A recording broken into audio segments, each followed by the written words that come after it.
अस्सलाम वालेकुम व्यूअर्स, आप सबको अपने channel Fatima views and blogs पर खुशामदीद कहती हूँ। आज का मौजू बच्चों के किरदार साजी है। आज आप सबके साथ बच्चों के किरदार साजी के हवाले से बात की जाएगी। जैसे कि आप सब जानते हैं कि अक़वाम मुत्तहिदा के ज़ेरे एहतमाम हर साल दुनिया भर में 20 नवंबर को बच्चों का आलमी दिन मनाया जाता है। दुनिया का हर बच्चा एक फूल की मानंद है। बिल्कुल इस तरह से जैसे बाग की रौनक खुशरंग फूलों से होती है, उसी तरह इस दुनिया की रौनक मासूम बच्चों से है। औलाद अल्लाह ताला की बहुत बड़ी नेमत है, मगर ये जितनी बड़ी नेमत है उससे भी बड़ी जिम्मेदारी भी है। यही वजह है कि दीन इस्लाम ने बच्चों के हकूक भी वाज़ेह कर दिए हैं, ताकि इनकी बेहतरीन परवरिश हो सके, बेहतरीन तालीम और तरबियत हो सके और इन्हें वो तमाम हकूक मैसर आ सके जिनके ये हकदार हैं। कोई भी बच्चा जब दुनिया में आता है तो उसका जहन एक साफ स्लेट की मानंद होता है। इसकी सबसे पहली दर्सगाह माँ की गोद कहलाती है, जबकि पहले उस्ताद इसके वालिदैन ही होते हैं, जो पहले दिन ही से इसके जहन की स्लेट पर अपने नक्श बिठा रहे होते हैं। माहिरीन नफ्सियात का कहना है कि इब्तदाई 3 साल में बच्चे की शख्सियत की बुनियादें तश्कील पा जाती हैं और इस इब्तदाई उम्र में जहन पर पड़ने वाले नक्श इतने गहरे होते हैं कि बाद में मिटाने से भी नहीं मिटते।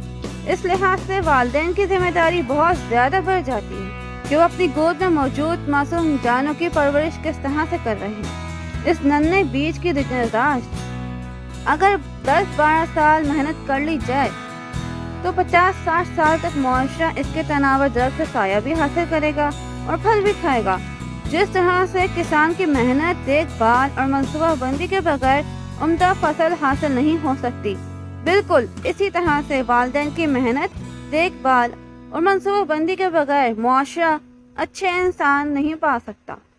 अगरचा बच्चों की जिस्मानी नशोनुमा का ख्याल रखना भी जरूरी है, लेकिन इसके साथ साथ इसकी तरबियत भी जरूरी है। सच बात तो ये है कि बच्चों की तरबियत से कबल वालिदैन को अपनी तरबियत की फिक्र करनी चाहिए, इसलिए कि बच्चा कौल से कम और अमल से ज्यादा सीखता है। वो अपने वालिदैन और करीब मौजूद दीगर अफराद को जो कुछ करते देखता है वही अपनाता चला जाता है। लिहाजा सबसे पहले वालिदैन को इस बात पर गौर करना चाहिए कि वो आने वाले कल में अपने बच्चे को कैसा देखना चाहते हैं, जिसके लिए पहले उन्हें खुद अमली तौर पर मिसाल बनना होगा। हमारे यहाँ अमूमन ज्यादातर तवज्जो बच्चों को अच्छा खिलाने, पहनाने और महंगे तालीमी इदारों में दाखिल करवाने पर मरकूज रहती है।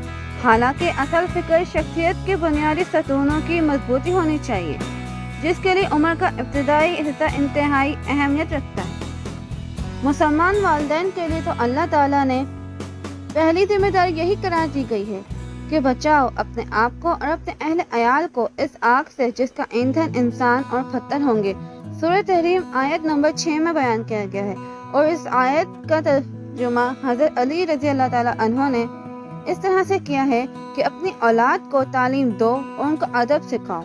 हमारी सबसे पहली और अहम तरीन जिम्मेदारी ये है कि अपने बच्चों को दीन के अकायद की तालीम दें, इन्हें अल्लाह और उसके रसूल सल्लल्लाहु अलैहि वसल्लम से मोहब्बत करना सिखाएं, कुरान पाक से जोड़ें और आखिरत की तैयारी का शऊर पैदा करें। बेशक ये तालीम बच्चों की ज़हनी सतह के मुताबिक होनी चाहिए, लेकिन इन्हें औलीन सबक इन्हीं अकायद का दिया जाए। याद रखें, अल्लाह देख रहा है का जो सबक बच्चों के ज़हनों में आज नक्श कर दिया जाएगा, वो कल इन्हें खाइन, झूठा, जालिम और बदकिरदार बनने से रोक देगा। अल्लाह ताला के हाजिर और नासिर होने का एहसास, आखिरत में अपने अमल की जवाबदही और इंसानियत से प्यार के नकूश अगर आज हम अपने बच्चों के ज़हनों में बिठाने में कामयाब हो जाएंगे तो हमारे आने वाला कल हमें मोहब्बत, सुकून और खुशहाली अता कर सकता है। लेकिन ये काम इतना आसान नहीं है, इसके लिए बहुत ज्यादा मेहनत और तवज्जो की जरूरत है। ये नतीजा महज बच्चों को मदरसे भेजने या स्कूल में इस्लामियात की एक किताब पढ़ा देने से हासिल नहीं हो सकता। इसके लिए सबसे पहले हमें अपनी तरजीहात बदलनी होंगी, अपने अमल को उन अकायद के मुताबिक बनाना होगा, नेज़ बच्चों के नफ्सियात के मुताबिक इस अमल में पेश आने वाली उलझनों को सुलझाना होगा। अब्दुल सत्तार एदी को कौन नहीं जानता। वो खुद बताते थे कि बचपन में उनकी वालिदा रोजाना इन्हें 2 सिक्के देती थी और कहती थी कि एक सिक्का तुम्हारा है और दूसरा तुम्हें किसी पर खर्च करना है। इस छोटे से अमल से मुस्तकिल ताकीद ने मुआशरे को कितना बड़ा सोशल वर्कर फराहम किया। اسی طرح سے ایک عدالت کا واقعہ ہے جہاں جب ایک بہت بڑے ڈاکو کو سزا سنائی گئی تو اس نے اپنی ماں سے بات کرنے کی خواہش ظاہر اور ماں کے قریب آنے پر اس کا کان کاٹ کھایا اور کہا کہ اگر یہ سزا مجھے اس وقت دیتی اور تنبیہ کرتی جب میں اسکول سے بچوں کی چیزیں چرا کر لاتا تھا تو آج میں اس حال تک نہ پہنچتا۔ اس آئینے میں اگر ہم موجودہ حالات کا جائزہ لیں تو حال کچھ زیادہ اچھا نظر نہیں آتا۔ آج معاشرے کے مؤثر ترین عوامل میں ماں، مدرسہ، میڈیا اور معاشرہ شامل ہے، مگر افسوس کہ ان میں سے کوئی بھی اپنی ذمہ داری درست طور پر نبھانے کو تیار نہیں۔ ماں کی زیادہ توجہ بچے کی جسمانی نشوونما پر، اسکول کی توجہ نصاب مکمل کروانے پر، میڈیا کی توجہ سنسنی پھیلانے پر اور معاشرے کی توجہ معاشی دور میں آگے بڑھنے پر مبذول ہے۔ اس بھاگتی دوڑتی دنیا میں انسان کو اپنی ذات، اپنے گھر والوں پر توجہ دینے کا وقت تب ملا جب کووڈ نے سب کو گھروں میں محصور کر دیا۔ اس عرصے میں ہم نے انہیں دیکھا، ان کی اچھائی برائی کو سمجھا، ان کی الجھنوں کو محسوس کیا۔ اب ہمیں چاہیے کہ ہم سے جو کوتاہیاں ہوئی ہیں آج ہی سے انہیں بہتر بنانے پر بھرپور توجہ دیں۔ یاد رکھیں، آج آپ جس جگہ موجود ہیں کل آپ کے بچے اس جگہ موجود ہوں گے۔